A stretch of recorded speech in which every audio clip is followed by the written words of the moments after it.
I had to go to A&E recently. It turned into a day trip, so, you know, every cloud. What happened, the reason I had to go to A&E, it doesn't actually sound that spectacular, but what happened to me, I had to go to A&E because I managed to hit myself in the eye with my own mobile phone charger.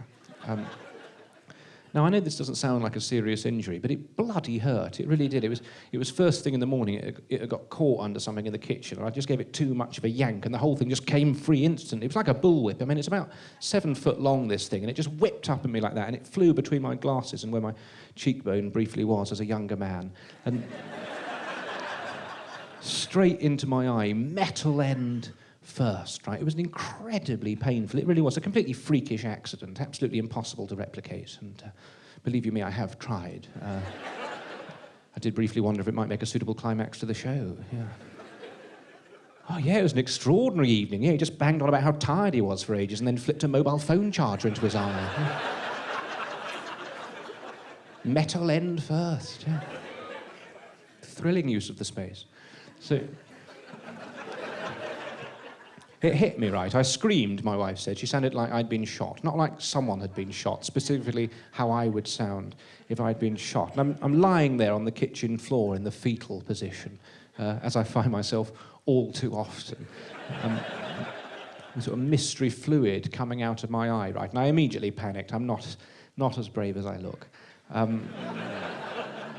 I took myself up to A&E in Denmark Hill in South London, right? It was only when I walked into A&E that I actually realised what day of the week it was, right? It was a Sunday morning that I had done this to myself, a Sunday morning. That meant, therefore, that everybody else that was in A&E was there as a result of a proper Saturday night injury, a proper Saturday night that's gone disastrously wrong. I've gone in there with basically quite a bad blink. You know, They've all got broken limbs and black eyes, people shivering from overdoses, people with fireworks stuck in places that would make them very difficult to light. Without the help of a tolerant friend or a particularly understanding neighbour. Hello, Martin, me again. I don't suppose you've still got those long matches you use for the barbecue. Oh, super, thank you. Always happy to take in parcels.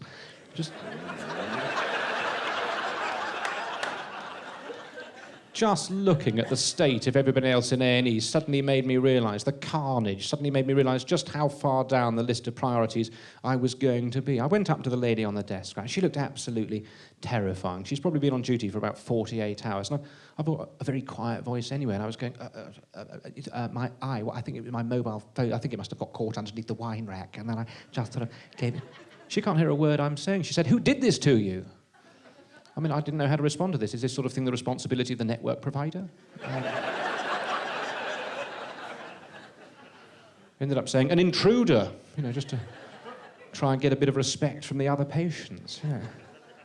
It took that for me to realise what day of the week it was. Days of the week have started to mean absolutely nothing to me now. I could be driving home from a gig, right, and I'll look out on the streets and I'll see people sort of queuing outside things and socialising, and I'll think, what the hell is going on out there? It won't occur to me that it's just another Saturday night and people are quite reasonably attempting to enjoy themselves. You know, I'll see people sort of huddled in groups and smoking and having a laugh. I think, bloody hell, what? I mean, is this a revolution?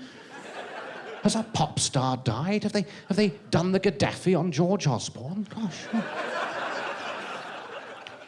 Well, I better just keep driving. I'll turn the radio on in 15 minutes and hear all about it on The World Tonight. Yeah. Maybe wind down the windows, turn up the bass. Yeah. What could be cooler than cruising through a medium-sized market town? Bit of heavy current affairs spilling out of your boombox. No, you never really lose it.